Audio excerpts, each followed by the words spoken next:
بسم الله الرحمن الرحيم. الحمد لله الذي أنزل على عبده الكتاب ولم يجعل له عوجا قيما لينذر بأسا شديدا من لدنه ويبشر المؤمنين الذين يعملون الصالحات أن لهم أجرا حسنا ماكثين فيه أبدا وينذر الذين قالوا اتخذ الله ولدا ما لهم به من علم ولا لآبائهم كبرت كلمة تخرج من أفواههم إن يقولون إلا كذبا فلعلك باخع نفسك على آثارهم إن لم يؤمنوا بهذا الحديث أسفا إنا جعلنا ما على الأرض زينة لها لنبلوهم أيهم أحسن عملا وإنا لجاعلون ما عليها صعيدا جرزا أم حسبت أن أصحاب الكهف والرقيم كانوا من آياتنا عجبا إذ أوى الفتية إلى الكهف فقالوا ربنا آتنا من لدنك رحمة وهيئ لنا من أمرنا رشدا فضربنا على آذانهم في الكهف سنين عددا ثم بعثناهم لنعلم أي الحزبين أحصى لما لبثوا أمدا نحن نقص عليك نبأهم بالحق إنهم فتية آمنوا بربهم وزدناهم هدى وربطنا على قلوبهم إذ قاموا فقالوا ربنا رب السماوات والأرض لن ندعو من دونه إلها لقد قلنا إذا شططا هؤلاء قوم اتخذوا من دونه آلهة لولا يأتون عليهم بسلطان بين فمن أظلم ممن افترى على الله كذبا وإذ اعتزلتموهم وما يعبدون إلا الله فأووا إلى الكهف ينشر لكم ربكم من رحمته ويهيئ لكم من أمركم مرفقا وترى الشمس إذا طلعت تزاور عن كهفهم ذات اليمين وإذا غربت تقرضهم ذات الشمال وهم في فجوة منه ذلك من آيات الله من يهد الله فهو المهتد ومن يضلل فلن تجد له وليا مرشدا وتحسبهم أيقاظا وهم رقود ونقلبهم ذات اليمين وذات الشمال وكلبهم باسط ذراعيه بالوصيد لو اطلعت عليهم لوليت منهم فرارا ولملئت منهم رعبا وكذلك بعثناهم ليتساءلوا بينهم قال قائل منهم كم لبثتم قالوا لبثنا يوما أو بعض يوم قالوا ربكم أعلم بما لبثتم فابعثوا أحدكم بورقكم هذه إلى المدينة فلينظر أيها أزكى طعاما فليأتكم برزق منه وليتلطف ولا يشعرن يريدون بكم أحدا إنهم إن يظهروا عليكم يرجموكم أو يعيدوكم في ملتهم ولن تفلحوا إذا أبدا وكذلك أعثرنا عليهم ليعلموا أن وعد الله حق وأن الساعة لا ريب فيها إذ يتنازعون بينهم أمرهم فقالوا بنوا عليهم بنيانا ربهم أعلم بهم قال الذين غلبوا على أمرهم لنتخذن عليهم مسجدا سيقولون ثلاثة رابعهم كلبهم ويقولون خمسة سادسهم كلبهم رجما بالغيب ويقولون سبعة وثامنهم كلبهم قل ربي أعلم بعدتهم ما يعلمهم إلا قليل فلا تمار فيهم إلا مراء ظاهرا ولا تستفت فيهم منهم أحدا ولا تقولن لشيء إني فاعل ذلك غدا إلا أن يشاء الله واذكر ربك إذا نسيت وقل عسى أن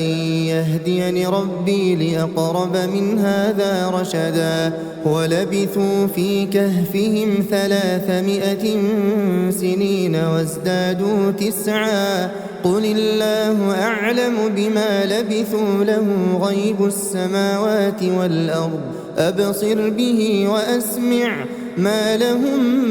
من دونه من ولي ولا يشرك في حكمه أحدا واتل ما أوحي إليك من كتاب ربك لا مبدل لكلماته ولن تجد من دونه ملتحدا واصبر نفسك مع الذين يدعون ربهم بالغداة والعشي يريدون وجهه ولا تعد عيناك عنهم تريد زينة الحياة الدنيا ولا تطع من أغفلنا قلبه عن ذكرنا واتبع هواه وكان أمره فرطا وقل الحق من ربكم فمن شاء فليؤمن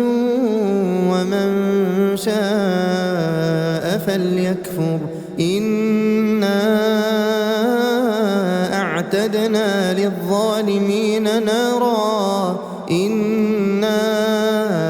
أعتدنا للظالمين نارا أحاط بهم سرادقها وإن يستغيثوا يغاثوا بماء كالمهل يشوي الوجوه بئس الشراب وساءت مرتفقا إن الذين آمنوا وعملوا الصالحات إنا لا نضيع أجر من أحسن عملا أولئك لهم جنات عدن تجري من تحتهم الأنهار يحلون فيها من أساور من ذهب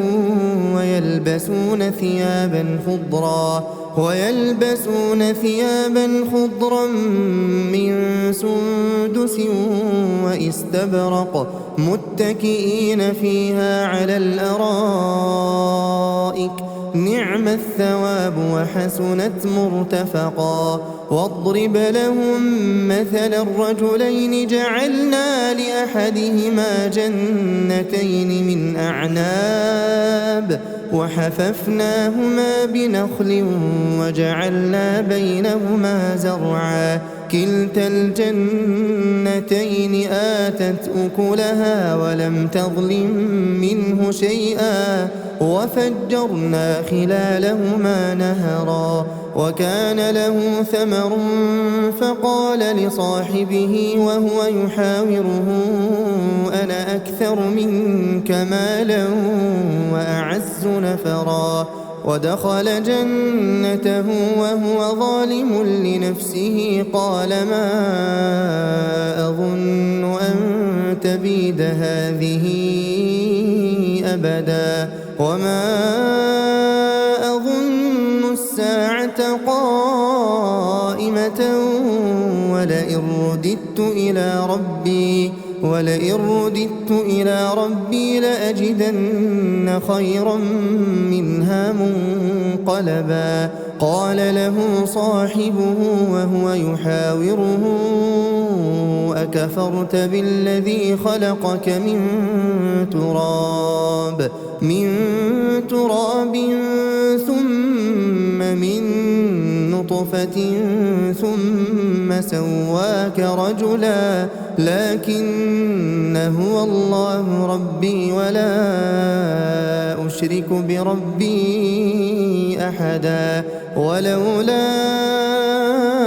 إذ دخلت جنتك قلت ما شاء الله لا قوة إلا بالله إن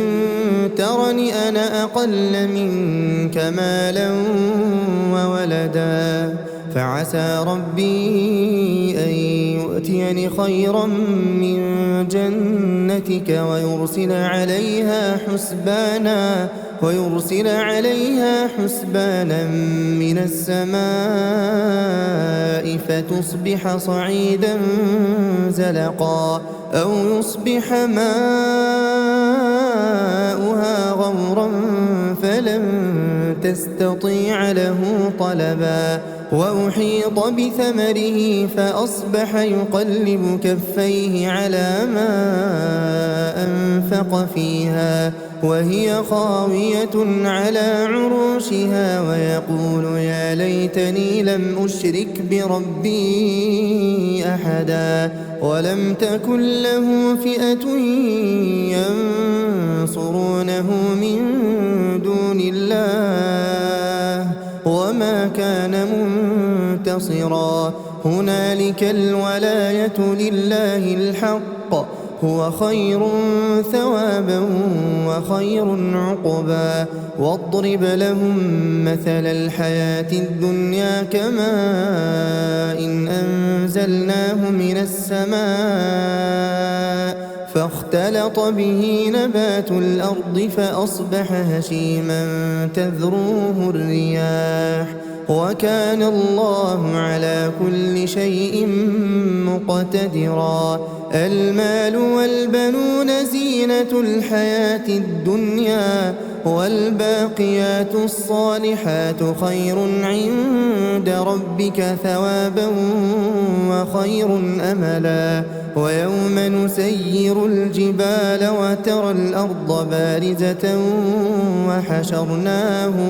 وحشرناهم فلم نغادر منهم أحدا وعرضوا على ربك صفا لقد جئتمونا كما خلقناكم أول مرة بل زعمتم أن لن نجعل لكم موعدا ووضع الكتاب فترى المجرمين مشفقين مما فيه ويقولون يا ويلتنا ما لهذا الكتاب لا يغادر صغيرة ولا كبيرة إلا أحصاها ووجدوا ما عملوا حاضرا ولا يظلم ربك أحدا وإذ قلنا للملائكة اسجدوا لآدم فسجدوا إلا إبليس كان من الجن ففسق عن أمر ربه أفتتخذونه وذريته أولياء من دوني وهم لكم عدو بئس للظالمين بدلا ما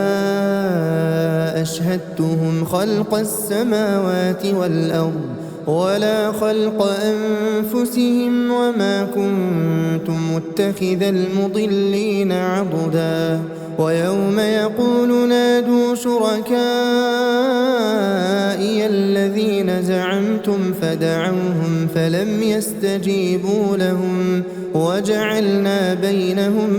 موبقا ورأى المجرمون النار فظنوا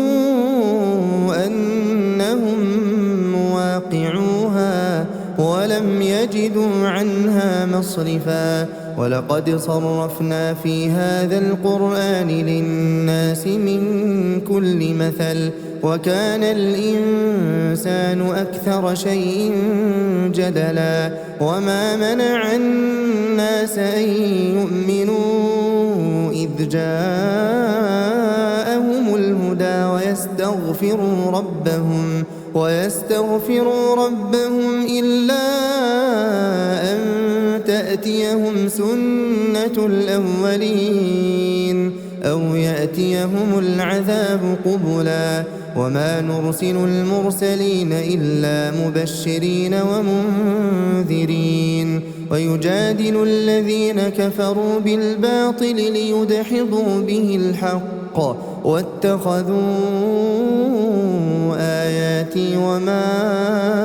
أنذروا هزوا ومن أظلم ممن ذكر بآيات ربه فأعرض عنها ونسي ما قدمت يداه إنا جعلنا على قلوبهم أكنة أن يفقهوه وفي آذانهم وقرا وإن تدعهم إلى الهدى فلن يهتدوا إذا أبدا وربك الغفور ذو الرحمة لو يؤاخذهم بما كسبوا لعجل لهم العذاب بل لهم موعد لن يجدوا من دونه موئلا وتلك القرى أهلكناهم لما ظلموا وجعلنا لمهلكهم موعدا وإذ قال موسى لفتاه لا أبرح حتى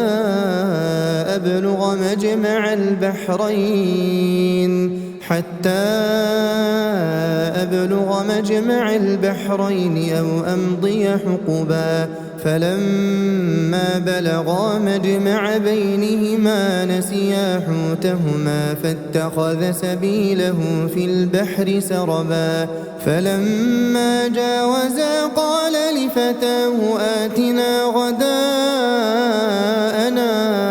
لقد لقينا من سفرنا هذا نصبا قال أرأيت إذ أوينا إلى الصخرة فإني نسيت الحوت وما أنسانيه إلا الشيطان أن أذكره واتخذ سبيله في البحر عجبا قال ذلك ما كنا نبغي فارتدا على آثارهما قصصا فوجدا عبدا من عبادنا آتيناه رحمة من عندنا وعلمناه من لدنا علما قال له موسى هل أتبعك على أن تعلمني مما علمت رشدا قال إنك لن تستطيع معي صبرا وكيف تصبر على ما لم تحط به خبرا قال ستجدني إن شاء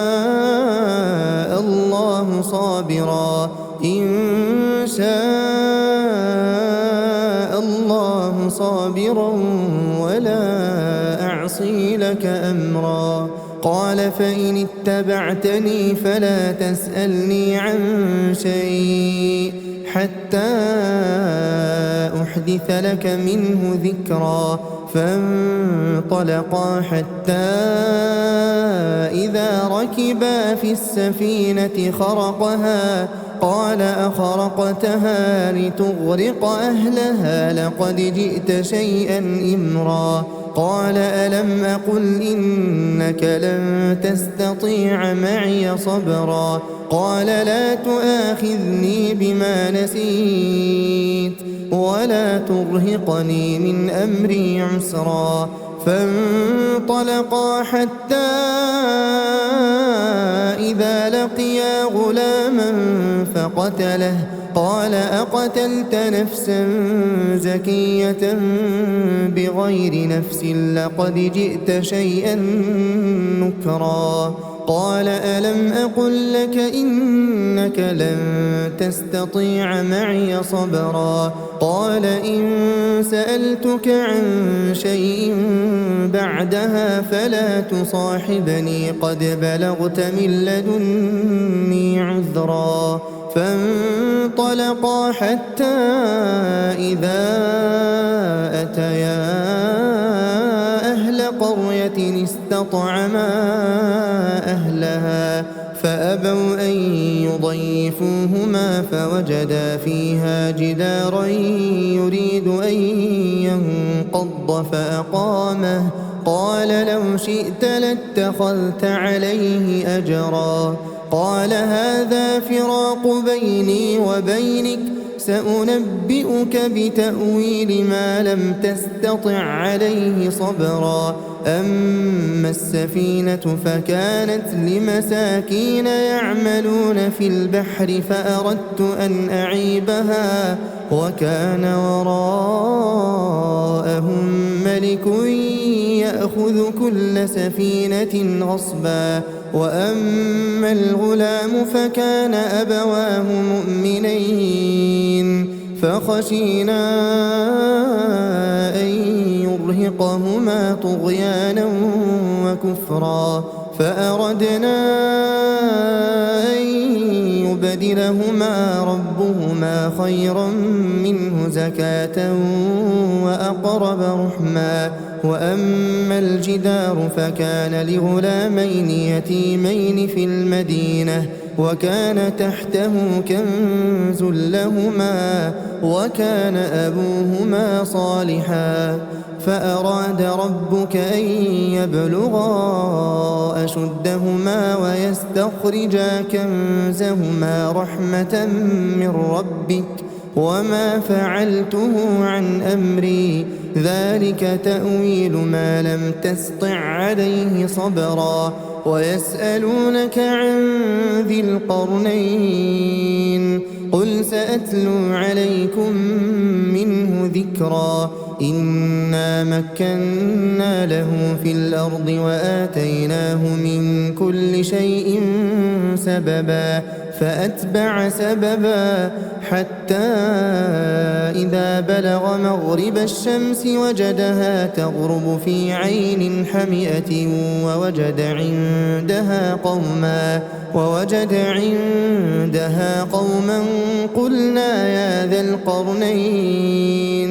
قلنا يا ذا القرنين إما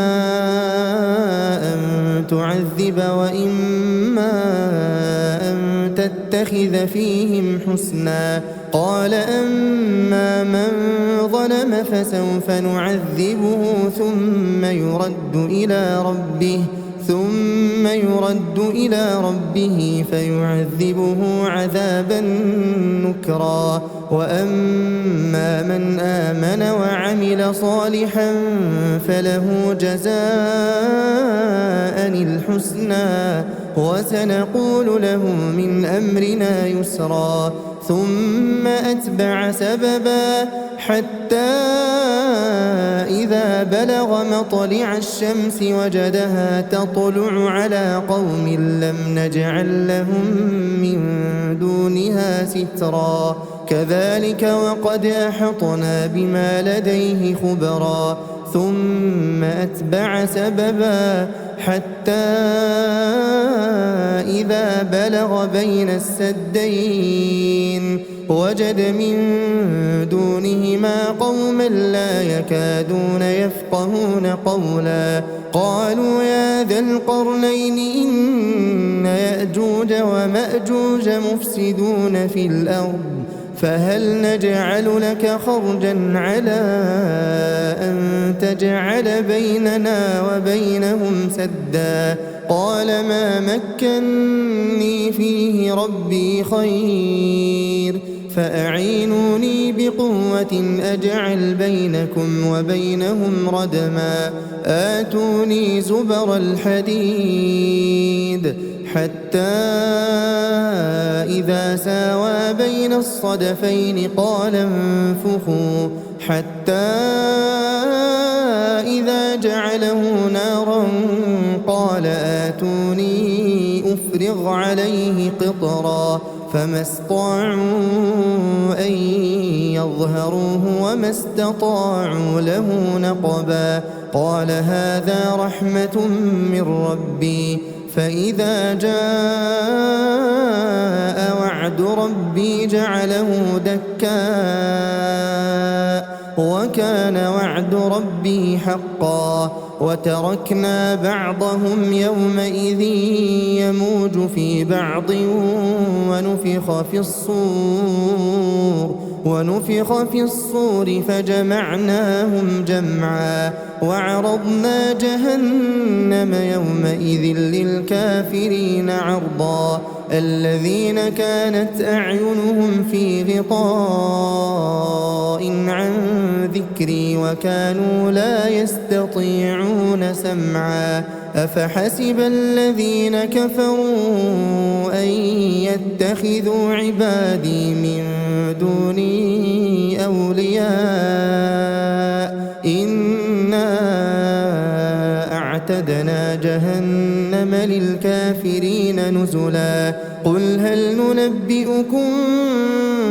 بالأخسرين أعمالا الذين ضل سعيهم في الحياة الدنيا وهم يحسبون أنهم يحسنون صنعا أولئك الذين كفروا بآيات ربهم ولقائه فحبطت أعمالهم فلا نقيم لهم يوم القيامة وزنا ذلك جزاؤهم جهنم بما كفروا واتخذوا آياتي ورسلي هزوا إن الذين آمنوا وعملوا الصالحات كانت لهم جنات الفردوس نزلا خالدين فيها لا يبغون عنها حولا قل لو كان البحر مدادا لكلمات ربي لنفد البحر قبل أن تنفد كلمات ربي ولو جئنا بمثله مددا قل إنما أنا بشر مثلكم يوحى إلي أنما إلهكم إله واحد فمن كان يرجو لقاء ربه فليعمل عملا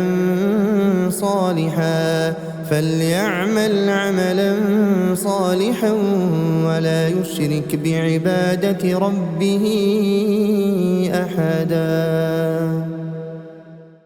بسم الله الرحمن الرحيم الحمد لله الذي أنزل على عبده الكتاب ولم يجعل له عوجا قيما لينذر بأسا شديدا من لدنه ويبشر المؤمنين الذين يعملون الصالحات أن لهم أجرا حسنا ماكثين فيه أبدا وينذر الذين قالوا اتخذ الله ولدا ما لهم به من علم ولا لآبائهم كبرت كلمة تخرج من أفواههم إن يقولون إلا كذبا فلعلك باخع نفسك على آثارهم إن لم يؤمنوا بهذا الحديث أسفا إنا جعلنا ما على الأرض زينة لها لنبلوهم أيهم أحسن عملا وإنا لجاعلون ما عليها صعيدا جرزا أم حسبت أن أصحاب الكهف والرقيم كانوا من آياتنا عجبا إذ أوى الفتية إلى الكهف فقالوا ربنا آتنا من لدنك رحمة وهيئ لنا من أمرنا رشدا فضربنا على آذانهم في الكهف سنين عددا ثم بعثناهم لنعلم أي الحزبين أحصى لما لبثوا أمدا نحن نقص عليك نبأهم بالحق إنهم فتية آمنوا بربهم وزدناهم هدى وربطنا على قلوبهم إذ قاموا فقالوا ربنا رب السماوات والأرض لن ندعو من دونه إلها لقد قلنا إذا شططا هؤلاء قوم اتخذوا من دونه آلهة لولا يأتون عليهم بسلطان بين فمن أظلم ممن افترى على الله كذبا وإذ اعتزلتموهم وما يعبدون إلا الله فأووا إلى الكهف ينشر لكم ربكم من رحمته ويهيئ لكم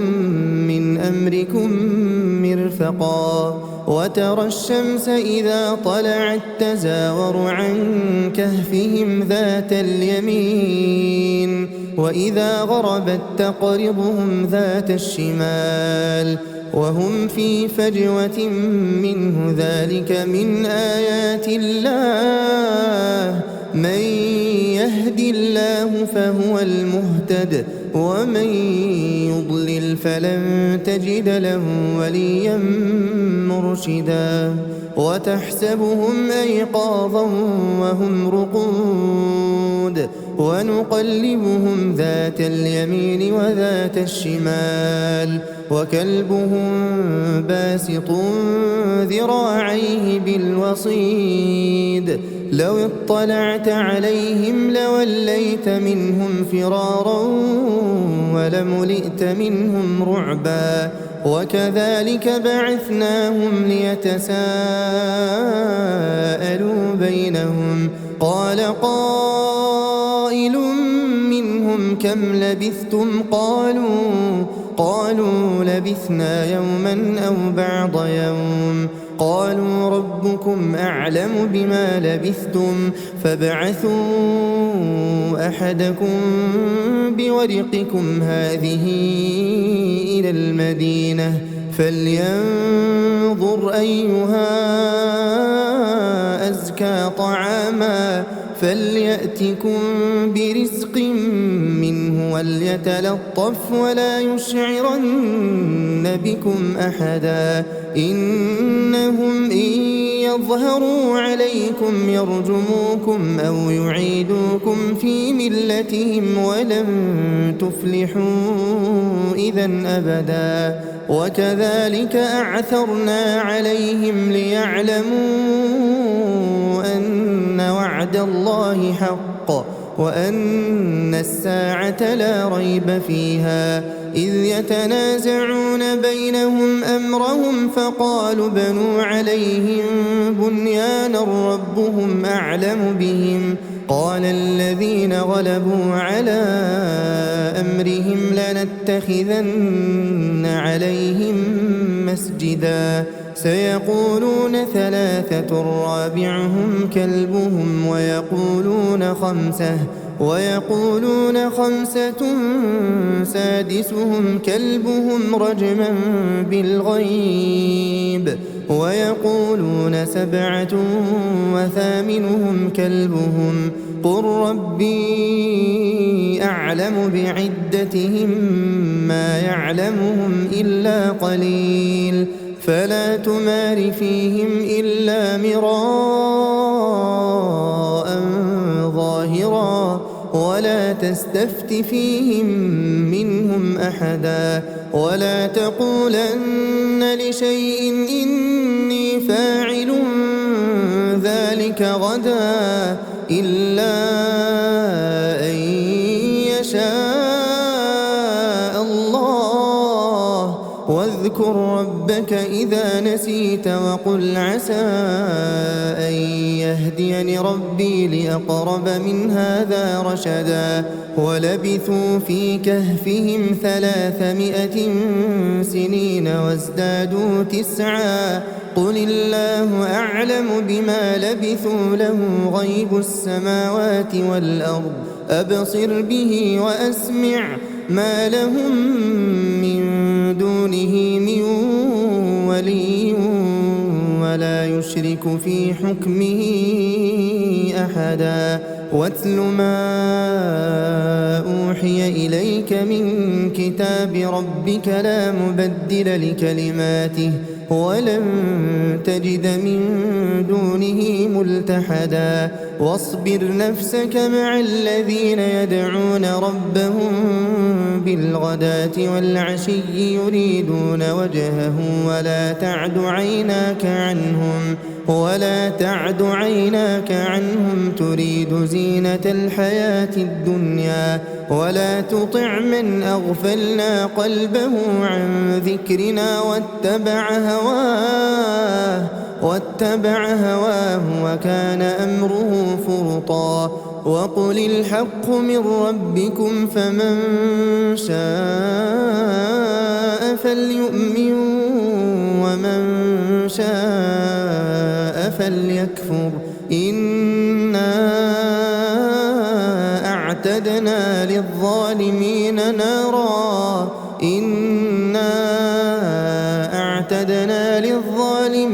نارا أحاط بهم سرادقها وإن يستغيثوا يغاثوا بماء كالمهل يشوي الوجوه بئس الشراب وساءت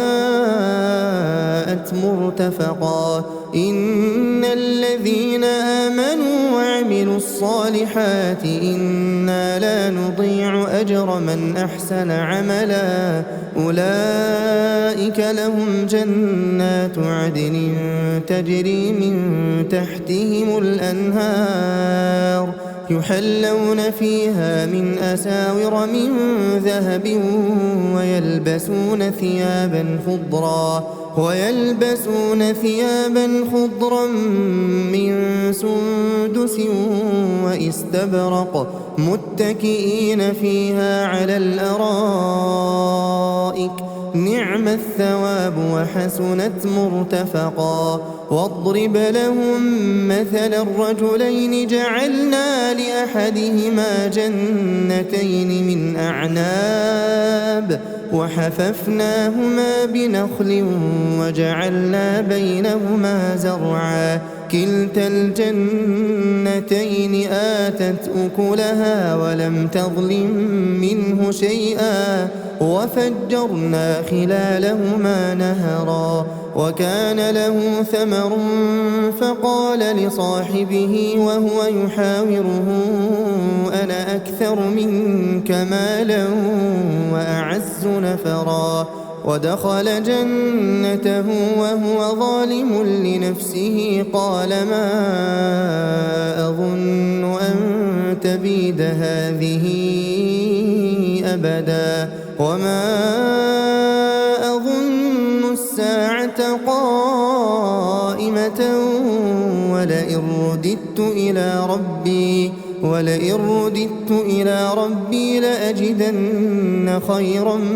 منها منقلبا قال له صاحبه وهو يحاوره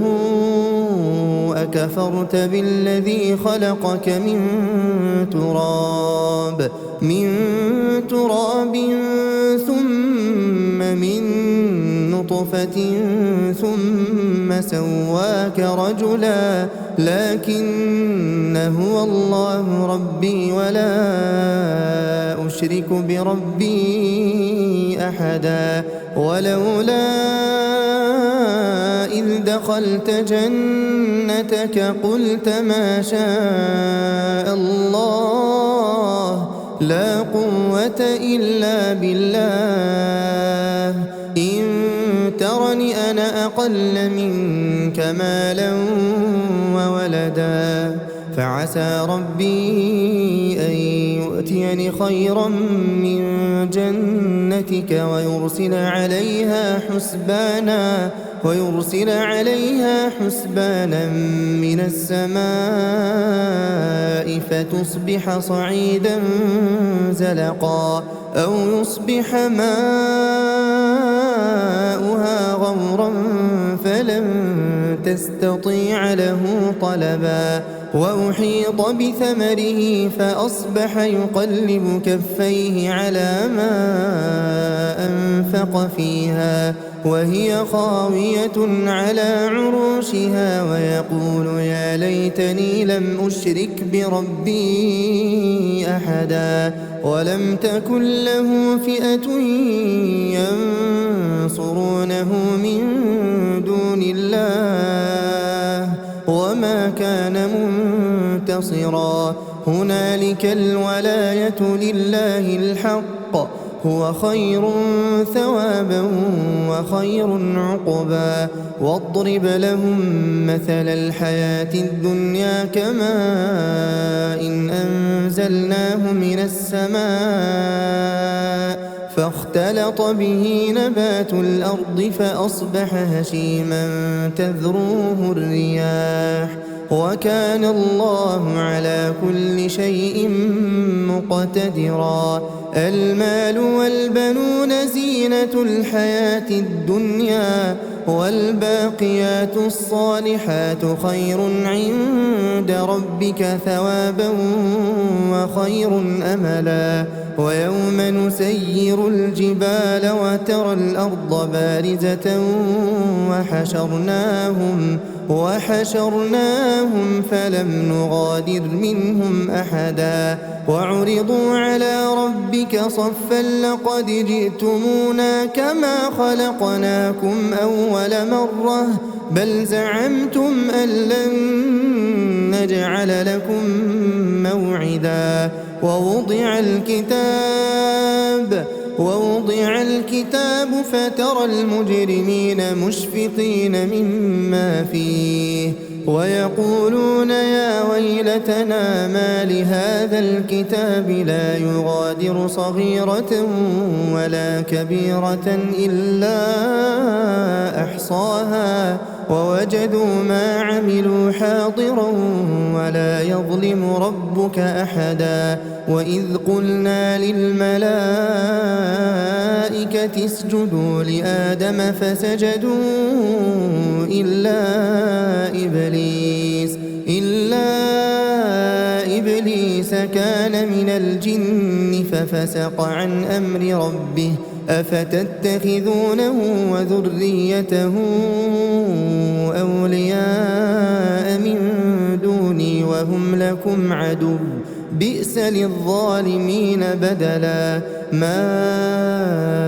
أشهدتهم خلق السماوات والأرض ولا خلق أنفسهم وما كنت متخذ المضلين عضدا ويوم يقول نادوا شركائي الذين زعمتم فدعوهم فلم يستجيبوا لهم وجعلنا بينهم موبقا ورأى المجرمون النار فظنوا أنهم مواقعوها ولم يجدوا عنها مصرفا ولقد صرفنا في هذا القرآن للناس من كل مثل وكان الإنسان أكثر شيء جدلا وما منع الناس أن يؤمنوا إذ جاءهم الهدى ويستغفروا ربهم إلا أن تأتيهم سنة الأولين أو يأتيهم العذاب قبلا وما نرسل المرسلين إلا مبشرين ومنذرين ويجادل الذين كفروا بالباطل ليدحضوا به الحق واتخذوا آياتي وما أنذروا هزوا ومن أظلم ممن ذكر بآيات ربه فأعرض عنها ونسي ما قدمت يداه إنا جعلنا على قلوبهم أكنة أن يفقهوه وفي آذانهم وقرا وإن تدعهم إلى الهدى فلن يهتدوا إذا أبدا وربك الغفور ذو الرحمة لو يؤاخذهم بما كسبوا لعجل لهم العذاب بل لهم موعد لن يجدوا من دونه موئلا وتلك القرى أهلكناهم لما ظلموا وجعلنا لمهلكهم موعدا وإذ قال موسى لفتاه لا أبرح حتى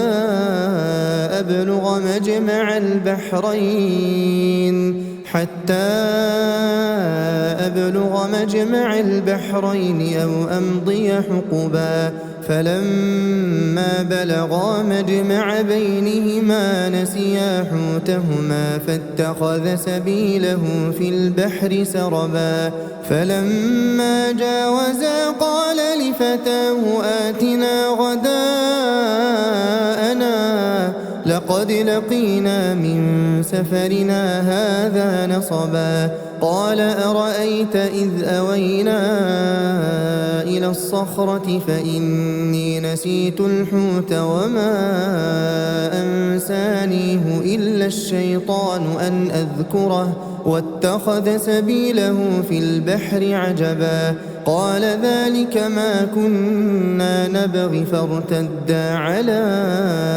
آثارهما قصصا فوجدا عبدا من عبادنا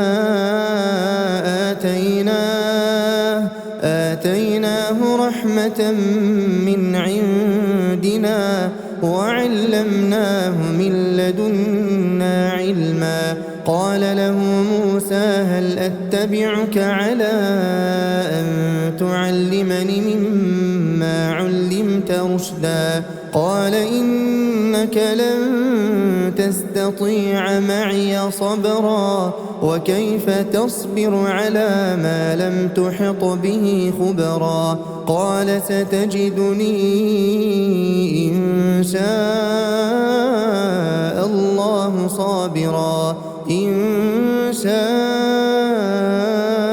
الله صابرا ولا أعصي لك أمرا قال فإن اتبعتني فلا تسألني عن شيء حتى أحدث لك منه ذكرا. فانطلقا حتى إذا ركبا في السفينة خرقها قال أخرقتها لتغرق أهلها لقد جئت شيئا إمرا. قال ألم أقل إنك لن تستطيع معي صبرا. قال لا تؤاخذني بما نسيت ولا ترهقني من أمري عسرا. فانطلقا حتى إذا لقيا غلاما فقتله قال أقتلت نفسا زكية بغير نفس لقد جئت شيئا نكرا. قال ألم أقل لك إنك لن تستطيع معي صبرا. قال إن سألتك عن شيء بعدها فلا تصاحبني قد بلغت من لدني عذرا. فانطلقا حتى إذا أتيا أهل قرية استطعما أهلها فأبوا أن يضيفوهما فوجدا فيها جدارا يريد أن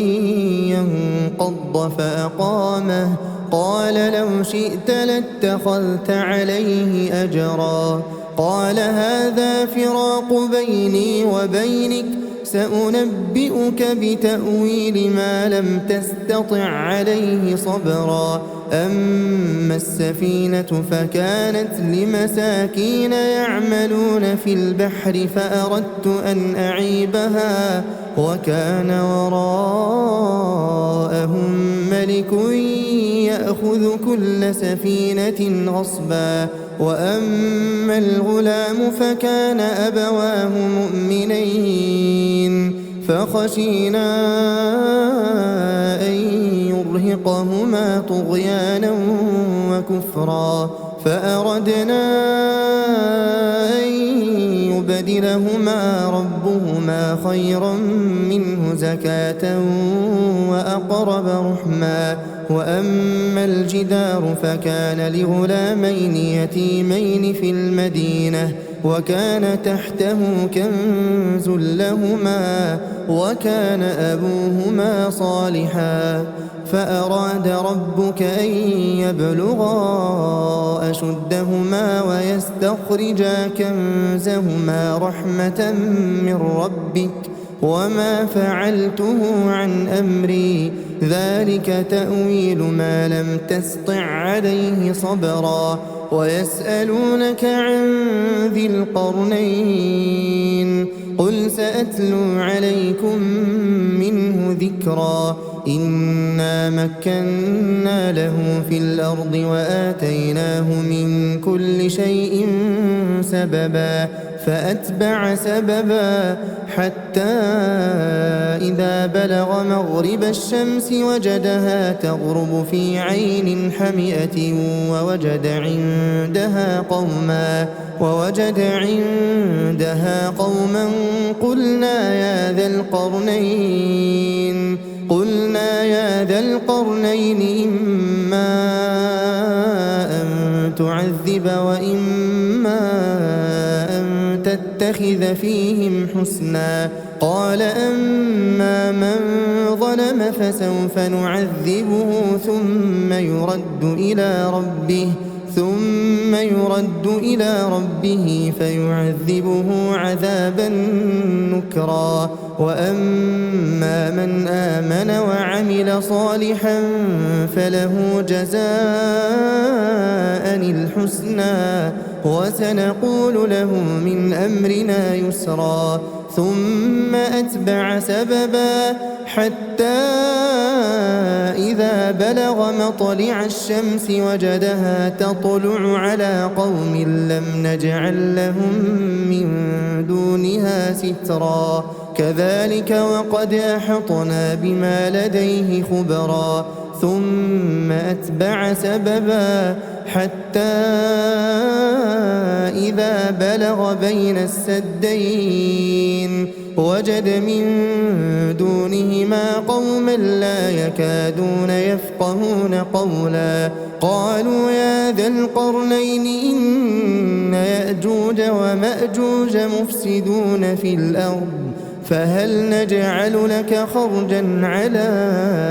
أن تجعل بيننا وبينهم سدا قال ما مكني فيه ربي خير فأعينوني بقوة أجعل بينكم وبينهم ردما آتوني زبر الحديد